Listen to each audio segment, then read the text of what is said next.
पढ़ने तक सीमित कर देते हैं। तो मैं समझता हूँ इस पढ़ाई में धन की कमाई हो सकती है आज के ज़माने में।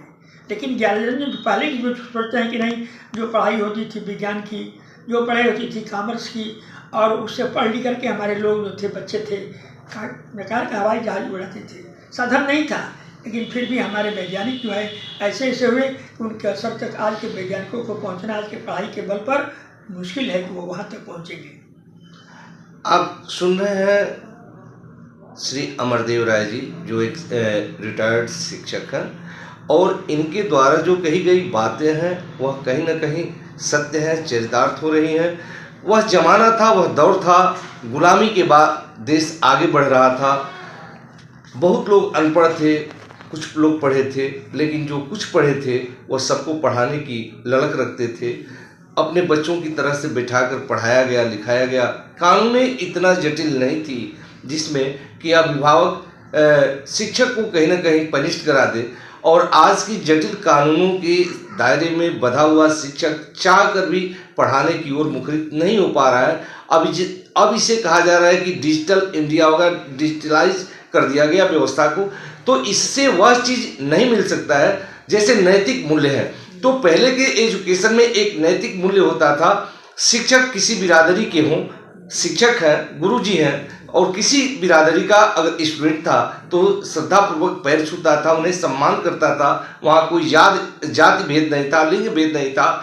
लेकिन अब डिजिटल माध्यम जब सामने आया तो उतना ही तेजी से पनपने लगा धर्मवाद, जातिवाद, क्षेत्रवाद। और आज की जो जटिलता बढ़ रही है उस पर गुरुजी का कहना है, मानना है कि डिजिटल इंडिया की तरफ तो हम बढ़ रहे हैं, लेकिन कहीं ना कहीं यह नैतिक मूल्यों के ह्रास के ओर भी झुकाव है। तो आने वाला समय जो है बेहतर नहीं माना जाएगा।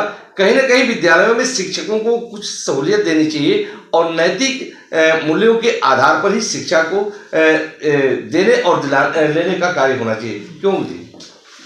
बिल्कुल सही सही आप कह रहे हैं। ये बात आवश्यक है कि नैतिकता हो, और डिजिटल में अर्निंग करना भी आवश्यक है अपने समाज और घर के लोगों की आवश्यकता के अनुसार।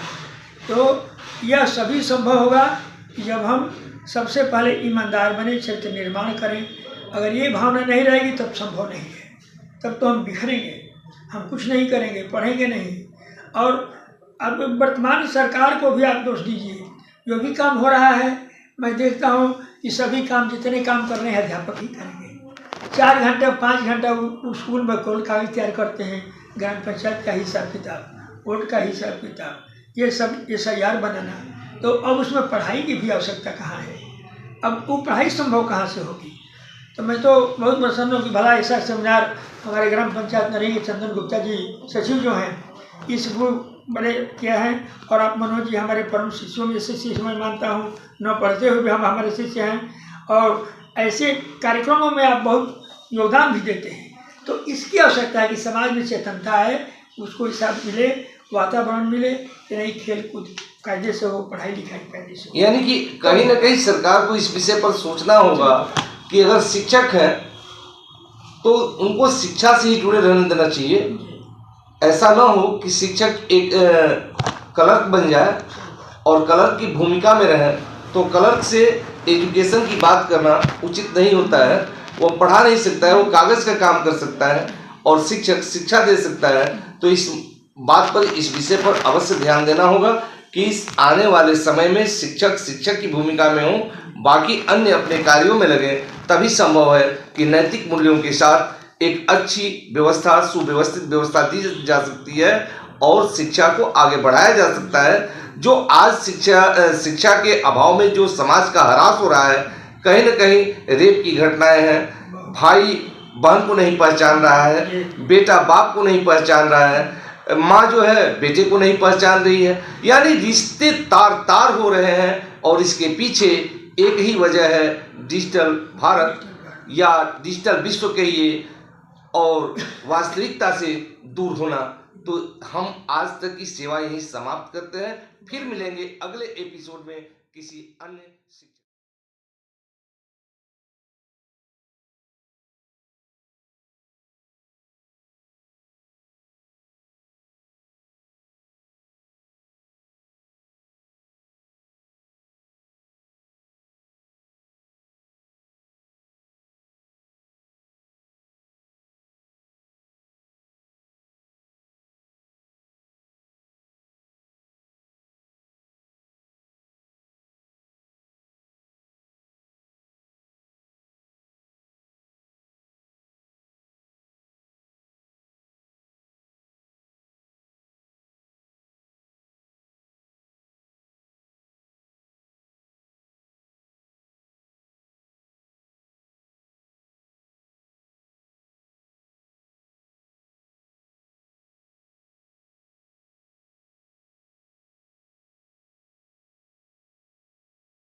सर प्रणाम, आपका हमारे चैनल में बहुत बहुत स्वागत है। हम आज आपके जीवन के क्रम को जानने का प्रयास करेंगे, जहां से आप प्रारंभ किए अपने शिक्षा दीक्षा और किस तरह के जीवन में कठिनाई आई, फिर कैसे आपने समाज में एक प्रेरणा के स्रोत बने। इन सारी चीज़ों पर आपसे बात होगी। सर, आपकी पढ़ाई कहाँ से स्टार्ट हुई थी? आप सबको पहले मैं प्रणाम करता हूँ, और एक मैं सफल किसान के पुत्र होने के नाते उस काम में भी मैं था। मेरा कहीं ध्यान नहीं था कि नहीं हम आगे हम पढ़ेंगे या अध्यापक बनेंगे, कुछ बनेंगे। लेकिन परिस्थितियाँ जो हैं मनुष्य को निश्चित रूप से निश्चित उद्देश्य की ओर बाध्य कर देती हैं जाने के लिए। और मैं 10 यहीं से इंटर कॉलेज धरही से मैं 1962 में पास हुआ, और उसके बाद से मेरे मन में भावना जागृत हुई कि हमारे अगल बगल जो है सभी पढ़े लिखे प्रिंसिपल, प्रवक्ता या अच्छे अच्छे लोग हैं, तो हम लोग भी क्यों ना अच्छे बने। और कुछ हम लोग साथी मिल करके एक संघ की स्थापना किया, नवसंघ। उस समय बिना कोई विज्ञान नहीं था कि नवसंघ कैसा है। खेलना कूदना, पढ़ना, इंटरव्यू लेना, वहाँ पर परीक्षा कराना, सब काम हम लोग शुरू किए। अब पढ़ने की लालसा हमारी हुई तो हमारी ये भी लालसा होने लगी कि मेरे जीवन में पहला बात मैं 1962-63 में सोचा कि मैं भी एक सहायक अध्यापक या स्कूल अध्यापक बनता। और 1964 में इंटरमीडिएट कॉलेज चित बड़ा गाँव से मर्चेंट से मैं 2वीं श्रेणी में आर्ट साइड से पास हुआ। इसके बाद मेरी और ललक हुई कि नहीं मैं और इस तरह से जाऊँ।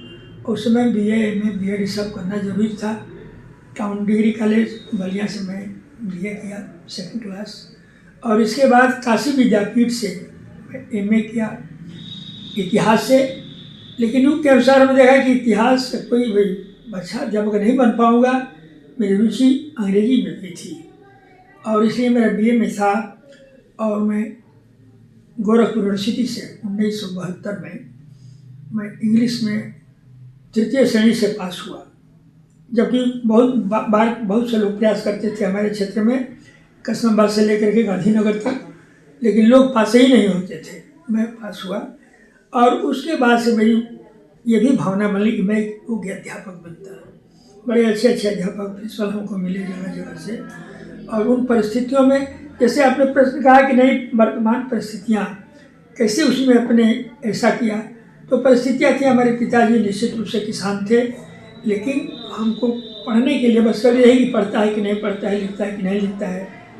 मैं इस तरह से पढ़ लिख लिया, और भगवान की कृपा से मेरी पहली पोस्टिंग 12 ब्लॉक में किसान इंटरमीडिएट कॉलेज में मेरी नियुक्ति हुई सिटी ग्रेड में।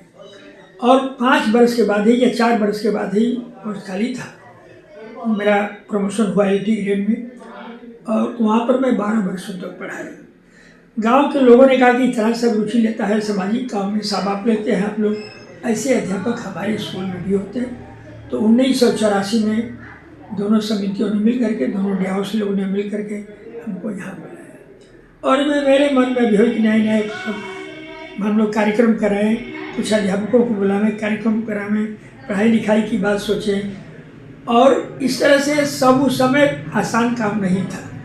पढ़ाई बड़ी अच्छी थी, चरित्र निर्माण की बात होती थी, डिजिटल इंडिया की बात आपने कह दिया, सही है। यहाँ पर ये सब कौन हो जाता है।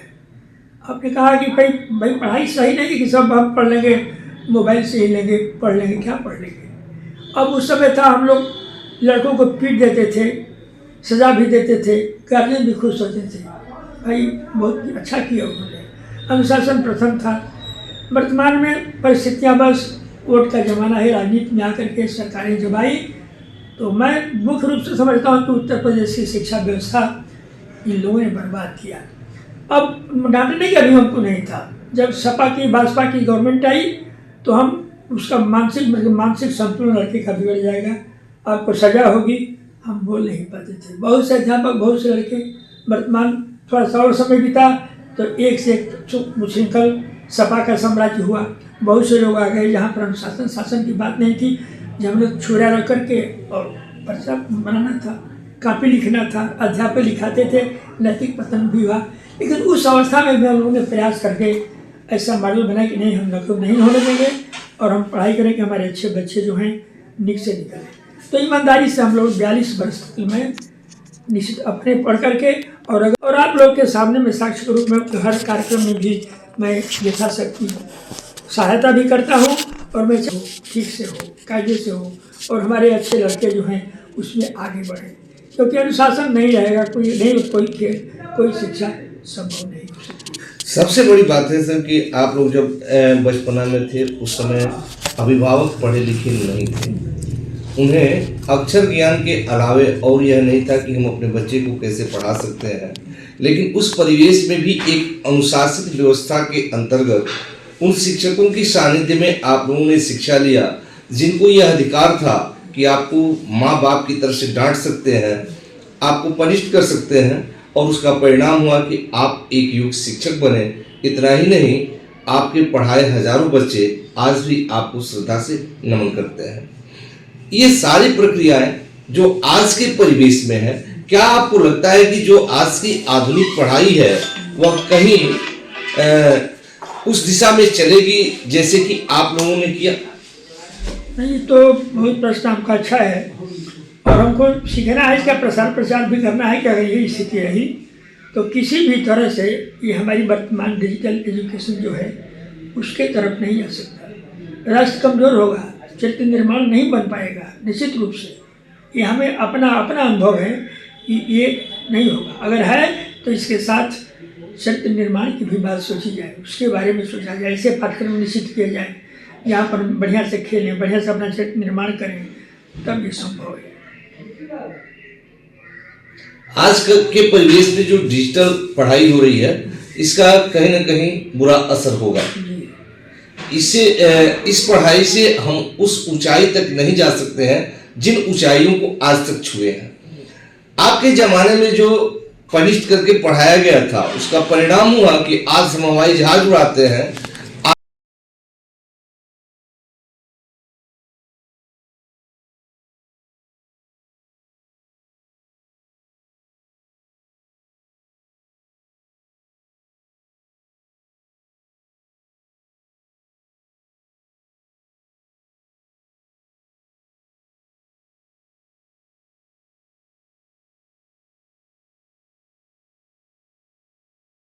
विज्ञान की ऊंचाइयों को छू रहा है, लेकिन जब आज का दौर चालू होगा तो इसका परिणाम क्या आएगा? इसका परिणाम तो बहुत भयंकर होगा कि हम लोग जाति और धर्म के नाम पर बट जाएंगे। कोई बहस होगा, कोई कार्यक्रम बनाएंगे, उसमें हम बट जाएंगे। इस अवस्था में ये हमारे समझ से तो है कि बड़ा विशृंखल अवस्था आएगी और समाज की रचना की जगह पर हम समाज को विध्वंस करेंगे। हमारी पीढ़ी बेकार होगी। डिजिटल है, पैसा खूब कमाते हैं हम, लेकिन यहाँ पर परिवार को भी हम तोड़ देते हैं। हम केवल पैसा भाई भाई, बाप बेटा, और इस तरह से हम अपने तक सीमित कर देते हैं।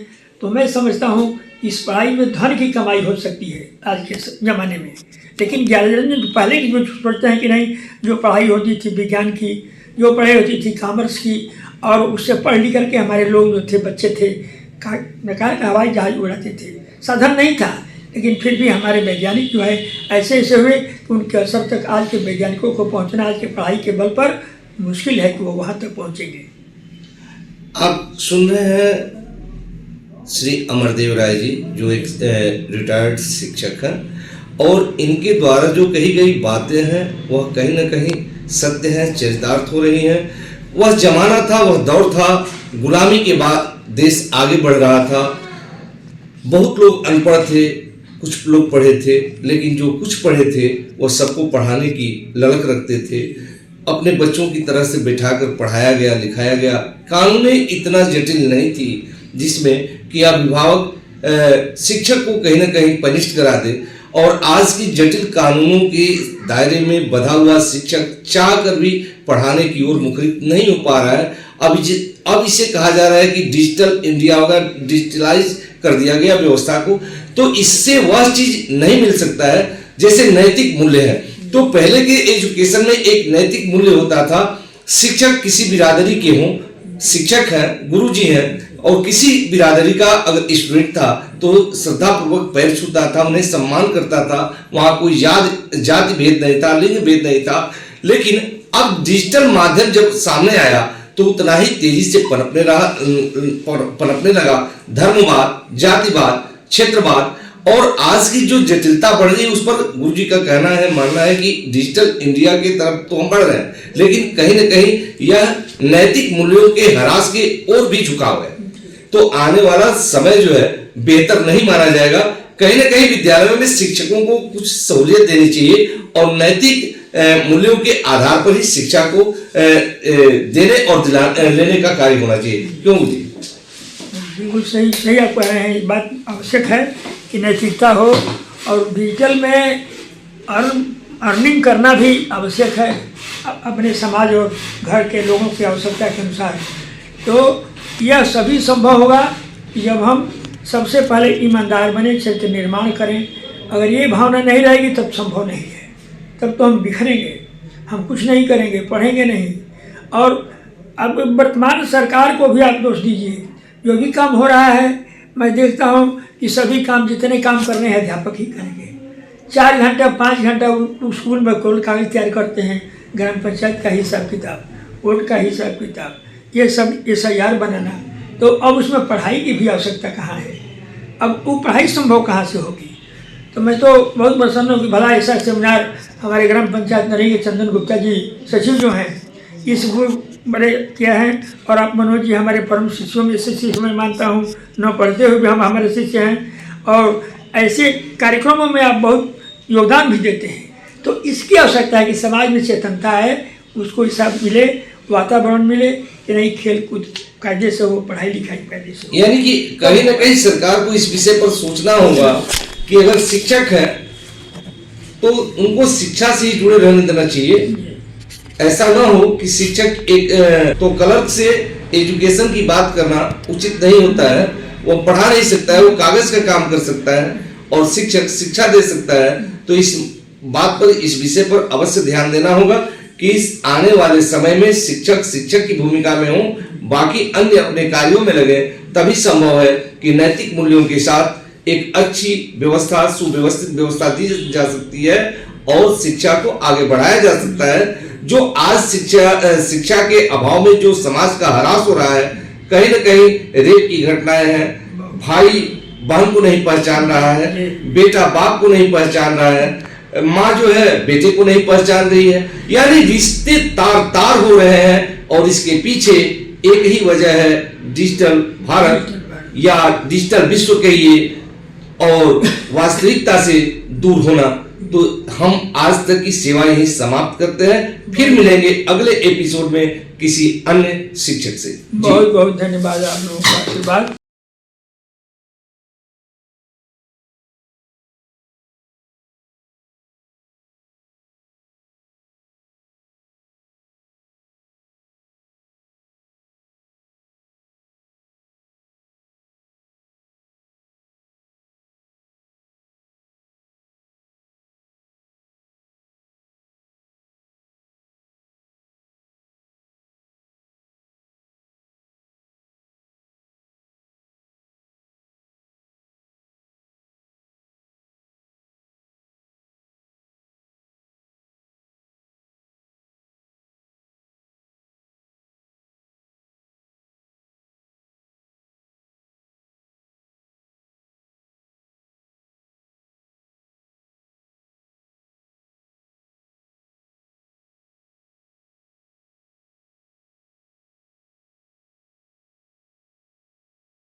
आपसे फिर बात करेंगे एक नए विषय पर जो समाज के लिए सबसे अहम पहलू है। आज सभी लोग शिक्षित हो रहे हैं, उच्च शिक्षा ले रहे हैं, लेकिन कहीं ना कहीं नैतिक मूल्यों का अभाव दिख रहा है। और वह सीधा समाज में देखने को भी मिल रहा है कि जो माँ बाप अपने बच्चे को पढ़ाने के लिए खून पसीना एक करते हैं और जब बच्चे बड़े होते हैं, उनके बच्चे होते हैं, शादी होती है, फिर केवल वह अपने बच्चों तक ही सिमट कर रह जाते हैं और माँ बाप अकेला एक अंधेरी कोठरी में कहीं ना कहीं खो जाते हैं।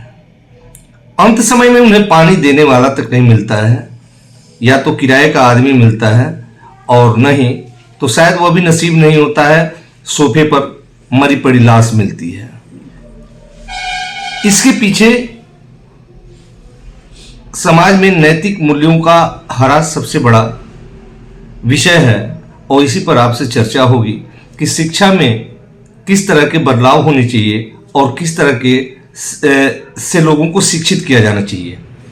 आपको क्या लगता है कि बदलते समाज में शिक्षक और शिक्षा के भाव क्या होने चाहिए? मैं अपने टीवी पत्रकार मनोज भाई और ग्राम पंचायत के सचिव हमारे गुप्ता जी, सबसे पहले मैं आपको आशीर्वाद देता हूँ कि ऐसे विषयों को उठा करके समाज की जितनी अव्यवस्थाएं इस समय चारों तरफ फैल रही हैं, उनके तरफ चेतन प्राणी के रूप में आपका दर्शन हो रहा है, इसलिए मैं आप सबको प्रणाम करता हूँ। आपका बहुत प्रश्न जो है वो जनवी है और निश्चित आवश्यकता के अनुसार, समाज की मांग के अनुसार भी है। बहुत दुख होता है, परिवार में पढ़े लिखे सब कुछ हम करते हैं, माता पिता रातों दिन इस कार्यक्रम को कि हमारा बच्चा जो है खूब पढ़े, खूब लिखे, अध्यापक बने, अच्छे स्कूल में जाए। लेकिन जो वर्तमान शिक्षा प्रणाली है, मेरे समझ से मैं जहाँ तक समझता हूँ कि उसमें बहुत दोष है। पढ़ाई केवल होता है, पढ़ाई ठीक इसलिए नहीं ठीक हो रहा है, समाज में विश्वास की कमी है। और पढ़ाई लिखाई तो ठीक है, मैं मान लेता हूँ, लेकिन उसका निश्चित रूप से व्यवहारिक रूप में उसका रिस्पांस नहीं कर पा रहे हैं। ये बहुत बड़ी भूल है और इस समाज को और इस उच्च शिक्षा में सबसे पहले ये परिवर्तन होना चाहिए कि हम शुरू से ही अपने बच्चे में परिवार, ये प्राथमिक पाठशाला है, जो आपका हर परिवार जो है प्राथमिक पाठशाला है किसी भी नागरिक के लिए, बच्चे के लिए, वहाँ पर अच्छे संस्कार डालें, पढ़े लिखे लोग हैं। और परिवार की एकता के लिए मैं चाहूँगा कि विश्वास और इसमें कुछ अपना ईमानदारी जो है, आचरण जो है, ये सब भरा जाए और उसी तर्ज पर पढ़ाते हुए जो भी हमारे सिलेबस बने, जो भी स्कूल खुले, अच्छे स्कूल बने, इस कामना के प्रति जो है समाज, सरकार सबका दायित्व है और सब मिल करके हम काम करें। अब कह रहे हैं कि निश्चित रूप से पढ़ाई लिखाई करके, अभी पिछले दिन मैंने अखबार में पढ़ा और देखा कि माँ मर गई है और लड़के दो जो हैं अपना घर में शादी है और वो लड़के जो उनको खूब पढ़ाई मेहनत से नौकरी में भी हैं और वृद्धाश्रम में खदेड़ दिया है। माँ बाप वहीं माँ मर गई और माँ की लाश उठाने के लिए भी बार बार गांव के लोग तरस गए। गांव के लोग क्या क्या दंड दे देते अगर पास में होते सब, लेकिन उन्होंने कहा कि नहीं, अभी हम लाश नहीं ले जाएंगे, हमारे घर में मंगल हो रहा है। कितना अभाव है, वो माता पिता जो है वो क्या सोचता होगा और दूसरे लोग उससे उदाहरण क्या पेश करेंगे। तो ये सबसे है कि हम भक्त बने, अच्छे काम करें और बिना काम के संयुक्त रूप से सहयोग की भावना ही नहीं है। भाई भाई में तो लिए कभी क्यों ऐसा हो जाता है, अशिक्षा नहीं है, वहाँ पर अविश्वास है और स्वार्थ लोलुपता है। ये निश्चित रूप से अपने तक सीमित कर देता है कि हम अपने हमारा परिवार यही है, पत्नी है, जितने बच्चे हैं वो है और मैं हूँ, और माँ पिता गौण हो जाते हैं। आज के दुनिया में जो चांदी और सोने की चमक है उसके पीछे हम भाग रहे हैं, और जब उसके पीछे भागेंगे तो निश्चित रूप से ये स्वाभाविक है कि उसका मूल्यांकन जो है कम हो जाएगा और आप अपने काम में सफल नहीं हो पाएंगे। इससे बहुत सी बात, समाज में हर बात घूसखोरी, पैसे से, आप पैसे की सुविधा से कुछ भी कर लें। जो लड़का जो हमारा आज पास हो गया, एक छात्र पर हम 20,000 50,000 लाख रुपए खर्च करके डिग्री, डिप्लोमा, डॉक्टर के लेकर के ले लेते हैं और वो जान मार रहा है। अभी देश की परिस्थितियों में आप देखे होंगे कि जितना ये डॉक्टर से हैं सभी पकड़े गए हैं, ये दिल्ली ब्लास्ट के संदर्भ में सभी डॉक्टर हैं। लोग विश्वास करें कि हमारे डॉक्टर दूजा भगवान है, the second god of the पूरा universe, society as well as the family, लेकिन वह जान मार रहा है। क्या कारण है? इसलिए उसको सनक है, उसको विश्वास नहीं है, अपना अहंकार उसमें भावना आ गई है और उसको लेकर चाहता है। तो मैं आप सबसे निवेदन करूंगा और मेरी मनसा अपनी व्यक्तिगत है कि नैतिकता का निश्चित रूप से समावेश अपने पाठ्यक्रमों में शुरू से करके वैसे पहला गुरुकुल की तरफ लौटना पड़ेगा हमको। और हाई फाई बिल्डिंग और अध्यापक नौ अध्यापक ये सब बराबर है, कुछ नहीं हो पाएगा। तो मैं इसलिए चाहूँगा सर कि निश्चित रूप से इस पर हम लोग परिश्रम करें और अब से भी समाज की सुंदर संरचना बन सकती है और नया समाज बनेगा। और वह समाज जब नया बनेगा तो वहाँ सब कुछ ठीक चलेगा और परिवार भी अपने दायित्व को पूरा करेगा, विद्यालय भी अपने दायित्व को पूरा करेंगे। मेरी ये मंशा है। सबसे बड़ी बात है कि आपने तो बहुत अच्छी अच्छी बातें कही, लेकिन इस विषय पर सरकार कितनी चिंतित है जो आज उच्च शिक्षा या माध्यमिक शिक्षा हो या उसको आप कहिए प्राथमिक शिक्षा में कहीं ना कहीं नैतिक मूल्यों का घोर अभाव है और सरकार उस पर ही काम करते जा रही है, चाहे वह किसी भी दिशा में हो। कंप्यूटर से पढ़ाना और कंप्यूटर की भाषा कंप्यूटर ही समझता है, जबकि वह छोटा बच्चा समझने में नाकाम होता है।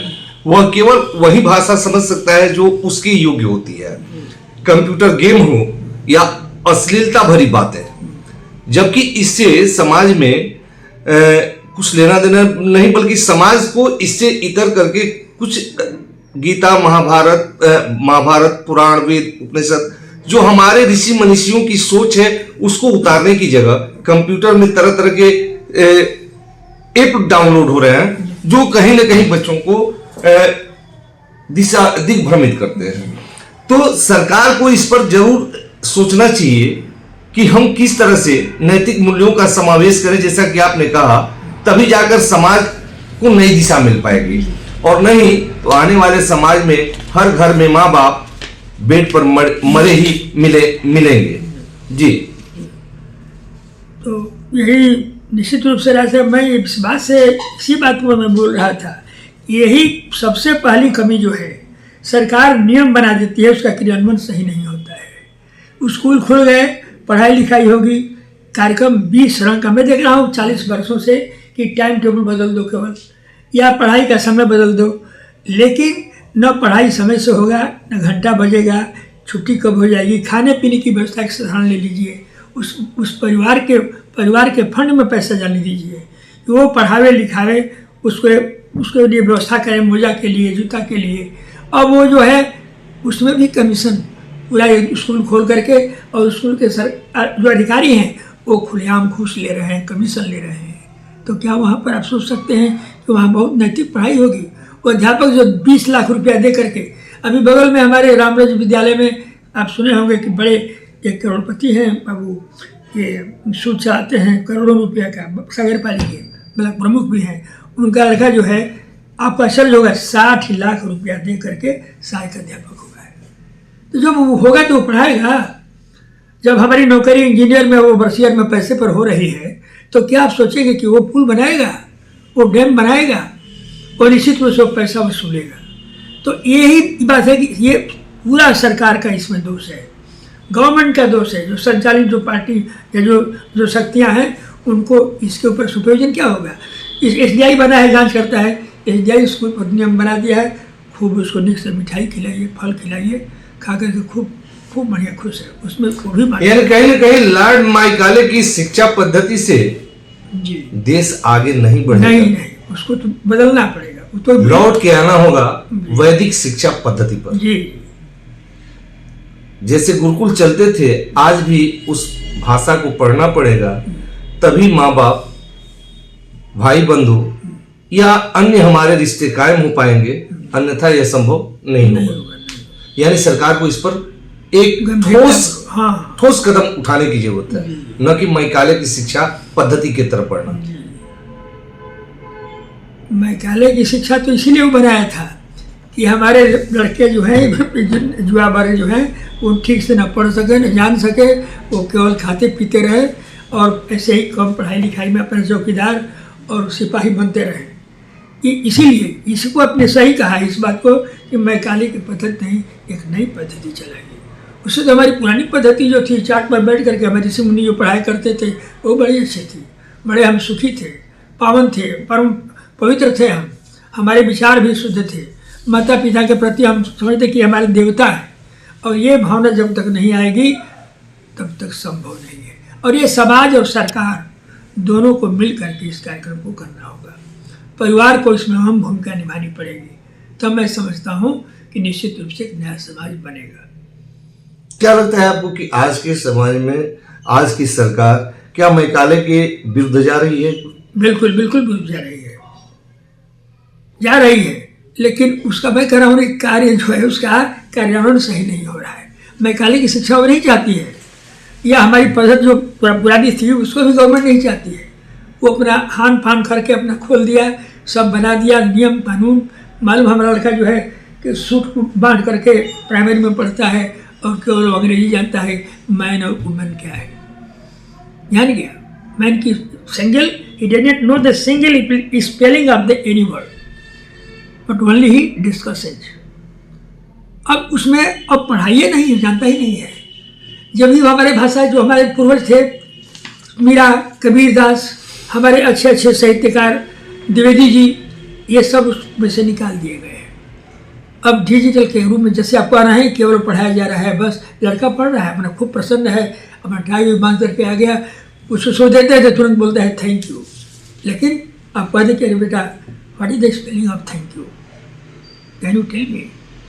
पर बोलनी ही आंसर बोलनी यही कि मास्टर साहब पढ़ाए हैं कि कोई सामान आप देते हैं उसको कृतज्ञता तक रास्ते पर ले जाते हैं तो बोल दीजिए थैंक यू। तो इससे तो काम नहीं बनेगा, इसमें सब लोगों को मिल करके चलना होगा और तब एक पद्धति बनेगी। वैसे मेरे समझ से अब हम लोग को मरने के बाद भी शायद मैं समझता हूँ कि आफ्टर 30 और 40 ईयर्स एवन ये समाज अभी इस जो हमके ऊपर रोक दागा लगाया गया है इससे हम अभी नहीं आगे नहीं जा पाएंगे, अभी इसी में हम लोग लथड़ाएंगे। हो सकता है कि अगर हमारी सोच हो ऐसे हमारे लड़कों की सोच हो जाए, भावी जो पीढ़ियां हैं जो फ्यूचर जनरेशन इन फ्यूचर वे अगर सोचे बढ़िया चीज़ तो संभव है कि दिन ऐसा आएगा। वैसे भी नियम है सृष्टि का, कुछ नहीं होता तो सृष्टि अपने कंट्रोल कर लेती है। कहीं भार बढ़ता है पृथ्वी पर तो you can never control the population ever. Take the example of China, कितना हमसे कितना जनसंख्या थी, यहाँ बन गया ना, वहाँ जनसंख्या कम हो गई, वहाँ हर सुविधाएं हैं, हमसे आगे निकल गए। तो इन परिवेश में हमको ये भी उदाहरण लीजिए कि मॉडर्न एक्टिविटी जो है उसके साथ हम चलें, लेकिन जो आपने कहा कि निश्चित रूप से नैतिक बनिए, आप ईमानदार बनिए, कर्मठ बनिए। अगर आप 60,000 आपका वेतन है तो कम से कम 50,000 का, 9 हो सके तो 50,000 का काम करिए, कुछ दीजिए समाज को। आप अच्छे अध्यापक हैं, आपको मेरे सरकार की भावना बढ़िया है इस माने में, अच्छे अध्यापक अच्छे प्रिंसिपल सब रखा है, लेकिन आप ऐसा कर नहीं पाते हैं। और इवन समाज में आप गाली भी सुनते हैं, सर उठा कर कुछ कह नहीं सकते। आप क्या कहेंगे? आपने क्या बना, आपके परिवार को क्या दिया, समाज को क्या दिया है, तो आप किस मुँह से कहेंगे? तो उसके लायक है। आप कुछ अध्यापकों का नाम भी लेते हैं हंसी मजाक में गाँव के, अब ले लीजिए उनका नाम, वो क्या करते हैं? वो खुश इसलिए हैं, अरे कब हमारा पैसा मिलेगा, कितना बढ़ा है, 8वां वेतनमान कब आएगा। ये जो बात जब एक अध्यापक के दिमाग में रहेगा, एक कर्मचारी के दिमाग में यही रहेगा, तो फिर सोचिए उस देश का क्या होगा। बहुत खतरनाक स्थिति में हम लोग पहुंच रहे हैं। निश्चित रूप से वेतन बहुत बढ़ गया, 9वां 10वां वेतन भी लीजिए, लेकिन इससे कुछ सफल नहीं होगा। उस मूल काम पर हमको आना पड़ेगा। लेबर के रूप में प्राइवेट जितने हमारी कंपनियां चल रही हैं, एक हमारा वही लड़का जो पढ़ा लिखा है, खूब पढ़ा लिखा है, अब नहीं घूस नहीं देता है, लेकिन 2-3 महीने का वहाँ भी त्याग करना पड़ता है। और वो जो काम कर रहा है वो 12 घंटा काम करता है। और काश वही लड़का हमारे यहाँ 8 घंटा ईमानदारी से काम करता तो कंपनी में क्या जाना, हमको जाना था। बड़ा सुंदर वेतन है प्राइमरी में और किसी विद्यालय में, किसी नौकरी में, लेकिन उसका सदुपयोग नहीं हो रहा है मेरे समझ से। अब ऐसा जैसे आप लोग सोचिए, आज अब आप ऐसे सोच रहे लोग, बेचारा और लोग मिल जाए, ऐसा सोचे तो हम समझते हैं कि उसका प्रभाव पड़ेगा। ये डिस्कशन लाभ की बात करता है। ये डिस्कशन इसलिए होता है कि नहीं हम 4 कदम न चल सके तो 2 कदम तो चले हम। समाज को बदलने की दिशा में अनवरत चलते रहना है जी। और आज से भी संकल्पित हो तो हो सकता है कि आने वाले समय में जी। नैतिक मूल्य जो है वापस आ जाएं और फिर माँ बाप को अपने बेटे मिल जाएं, वह घर परिवार मिल जाए। अगर ऐसा नहीं किया गया तो शायद संभव नहीं है कि यह सृष्टि भारत की उस तरह की संस्कारित बचेगी, संस्कृति बचेगी जैसी थी। अब तो हम वेस्टर्न की तरफ जा रहे हैं। हर माँ बाप को यह ललक है कि मेरा बेटा जब आगे बढ़ेगा तो हमारे बुढ़ापे की लकड़ी बनेगा, लेकिन ऐसा नहीं हो पा रहा है। इसके जड़ में जाइए सर, क्या कारण है ऐसा? वो कारण वही है कि अगर हम अपना भौतिकता की ओर बढ़ रहे हैं, हम अगर उतना कुछ है तो हम उसके लिए कुछ नाना प्रकार का, हमारे यहाँ पैसा आ रहा है 10 रुपया, खर्च हो रहा है 20 रुपये का, नाना प्रकार के होड़ में हम भी शामिल हो रहे हैं जबरन, हम उसके लायक भी नहीं हैं। तो अब उसके जड़ में उसके लिए तो हम कुछ न कुछ करेंगे ना, अन्य तरीके अपनाएंगे हम, हमारा काम गौर हो जाएगा। तो इसलिए मैं कहता हूँ कि निश्चित रूप से इससे काम नहीं बनेगा। ये काम, अब ये आपने कहा तो मैं इसको भी मानता हूँ, ठीक समय आएगा कि नहीं एक दिन सब लोग अपना काम करने लगेंगे, रास्ते पर हमारा देश हो जाएगा, समाज हो जाएगा। यहाँ पे जो बड़ी बड़ी यूनिवर्सिटियाँ इस्टेब्लिश की गई हैं, तीन यूनिवर्सिटियाँ जो अंग्रेजों ने इस्टेब्लिश किया है, उसका मेन रीज़न फिर वो अपना लॉर्ड मैकाले की शिक्षा पद्धति रही है। हाँ सही है। तो वो तो इस्टेब्लिश कर गए, अब वो तो अपने फायदे के लिए इस्टेब्लिश किया, हमारे फायदे के लिए ना अपने लिए कर लिया जी। अच्छा, ये छात्रों के चारित्रिक पतन का कारण आप क्या समझते हैं? तो देखिए, इसके चारित्रिक पतन का कारण ये है कि एक तो भौतिकतावाद है, ये है, लेकिन उसके बाद हमारी भी जिम्मेदारी बहुत होती है। उस ओर हम ध्यान ही नहीं देते हैं शुरू में कि हमारा बच्चा जो है कहाँ जा रहा है, क्या चाह रहा है, उसके अनुसार हम खुदे नहीं हैं। आज के समाज में तो नहीं, कुछ पता नहीं है कि जल्दी छात्र को और लड़के को, छोटे लड़के को घर से बाहर कर दो, 4 घंटे के लिए बड़ा आराम से है, बहुत आनंद में है। उसके लिए हमको उसके ऊपर भी परिवार जो है पहली पाठशाला है, तो वहाँ पर उसको कम से कम ये तो काम हम कर सकते हैं कि सबसे मिल कर रहो, ये तुम्हारे चचा है, तुम्हारे बाबा है, तुम्हारे लिए बहुत त्याग किए हैं। लड़का की इतनी समझ आ जाए कि निश्चित पिताजी गरीबी में भी हमारे लिए क्या नहीं किए, खेत बेच दिए, सब कुछ बेच दिए, मकान बेच दिए, और पढ़ाने के बाद कितना अफसोस होता है। फिर लोग कहते हैं, सब लोग कहने लगते हैं वो चला गया अमेरिका ही जाएंगे। पत्रकार जी निश्चित रूप से हमको एक बार कहे, बड़ी अच्छी बात है। आज देखिए कारण हो जाता है, जितना पैसा रुपया कमाता है हमारा लड़का जो है, हम ही पढ़ाए हैं, खून से सींचे हैं, और वो अमेरिका में जा करके 20 मंजिला मकान बनाकर ठाट से रहता है। और आप कहें कई बार अब मैं अनुभव, तब से मैं अनुभव करने लगा, और उसके घर पर यहाँ जो आदि उसका स्थान है, पिता माता ने उतना उसको सपना देखा होगा कि हम सही ढंग से चल करके कुछ महल बनाएंगे, रहेंगे, और वहाँ पर टाटी भी नहीं है, चप्पड़ भी नहीं है, और इसी में वो खुश है कि मेरा मकान अमेरिका में है।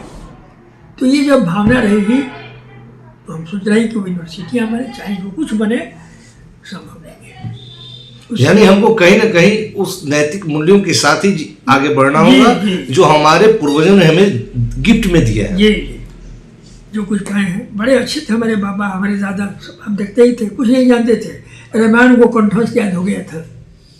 5 आदमी हम लोग बैठ जाते हैं। मानस पाठ में महसूस करता हूँ, संगठन की स्थापना हम लोगों ने किया, और ये मानस पाठ ये हो, किसी के शादी विवाह हो तो हम लोगों ने प्रण किया था, और बहुत हमने 85 तक बहुत प्रयास हम लोगों ने किया। सिंह कुमार जी में है, रंगनाथ जी इस समय नहीं है, मैं इन लोगों के साथ ही था। मैं घोर प्रयास किया, पढ़ा करके आने के बाद में चाहते थे कहीं किसी को, सब लड़के उनका सब काम करने लगते थे।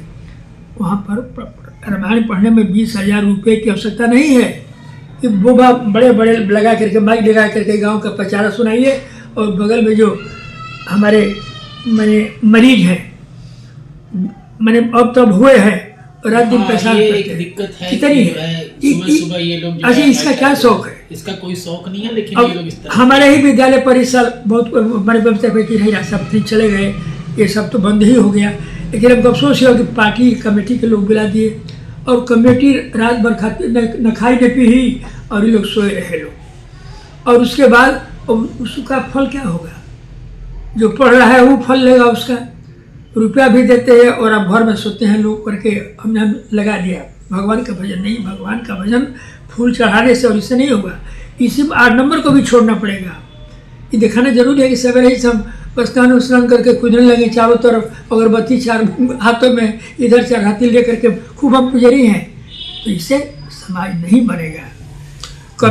जब समाज में हमारे बाबा दादा परदादा कम पढ़े लिखे थे, उनको रामायण पढ़ने का ही ज्ञान दिया गया था, तो न पैसे लगते थे रामायण सुनने के लिए, न माइक की जरूरत थी, हर दरवाजे पर रामायण और महाभारत की कथाएं होती थी। हम लोग के समय में ये बात थी सही। और हर लोग अपने बाबा के साथ, पिताजी के साथ, बुआ के साथ, दादी के साथ रहते थे। लेकिन आज पैसे पर रामायण हो रहा है। हम प्लेन से उड़ रहे हैं, हम ट्रेन से चल रहे हैं, सभी लोग पढ़े लिखे हैं, होशियार हो गए हैं, लेकिन रामायण का पाठ गुनगुनाने वाला गांव में, घरों में कोई नहीं है। अरे पढ़े लिखे लड़के हम देख रहे हैं कि बड़ो हमको तरस आता है कि तुम रामायण नहीं पढ़ते हो। घर पर 5-6 लड़के हैं, वो रामायण पढ़ते क्या किसी की आवश्यकता है? 2 घंटे 1 घंटा हम लोग 4 घंटे पढ़ते थे। हम लोग पढ़ाई भी करते थे, खेलते भी थे, सब पढ़ाई भी होती थी। पढ़ाने का समय पढ़ाई वो भी काम हम लोग करते थे, होगा क्यों नहीं? लेकिन माहौल ऐसा नहीं बना, नहीं बन पा रहा है। अब घर में अब कैसे होगा बताइए? भाई भाई से बोलने को तैयार नहीं है। जब सब जन्म अब नए दूसरे का होगा तो भी जानता है कि नहीं, भाई भाई जो रहेगा वो बोलेगा नहीं, आपस में बोलेगा तो टकराव हो जाएगा। ये क्या तमाशा है?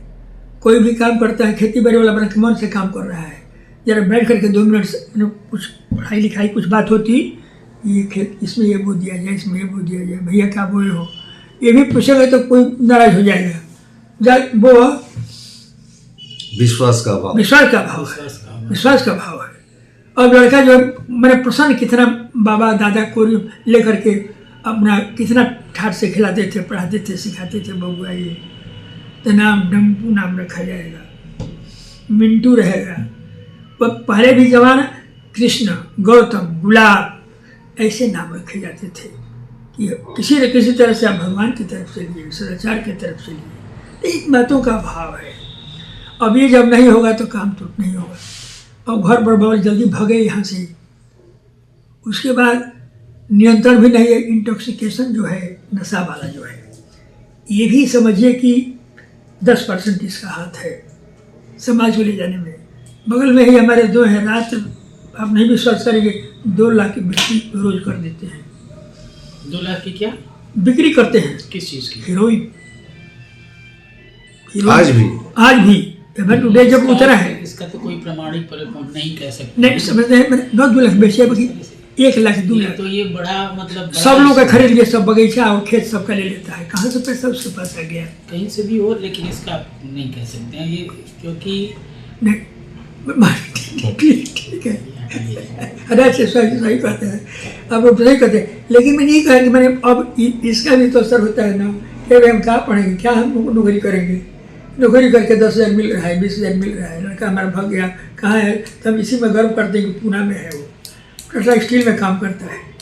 ये क्या कैसे चलेगा? शादी विवाह करना है, कोई गाँव में नहीं रहे, लड़का जो है 30-35 वर्ष का हो गया। तो समाज के तो हम भोग रहे हैं, लेकिन नहीं सोचते हैं। पढ़ा तो पढ़ रहा है, तैयारी कर रहा है, कितना तैयारी कर रहा है, कैसी तैयारी कर रहा है। आज भी जो लड़के पढ़ते हैं, सुख दुख में समझते हैं परिवार को, वो परिवारों को धन्यवाद दीजिए कि उनके लड़के आज भी सफल हैं और अच्छे जा रहे हैं, कहीं पैसा नहीं लग रहा है। ये कहा जा सकता है कि जिस परिवार में आज भी नैतिक मूल्य बचे हुए हैं, वह समाज के साथ जुड़ा है। उसके घर परिवार में भी आज भी देखने को मिल रहा है कि माँ बाप, विश्वास है, सब कुछ है, सब परिवार है। लेकिन जहाँ विश्वास का घोर अभाव हो गया, वही ये तो मूल कारण है। ये सब कहानी खत्म। ठीक बजाय दिहल जो आज बस आज धन्यवाद बहुत बहुत धन्यवाद आप लोग के बाद, आप सबके बहुत धन्यवाद।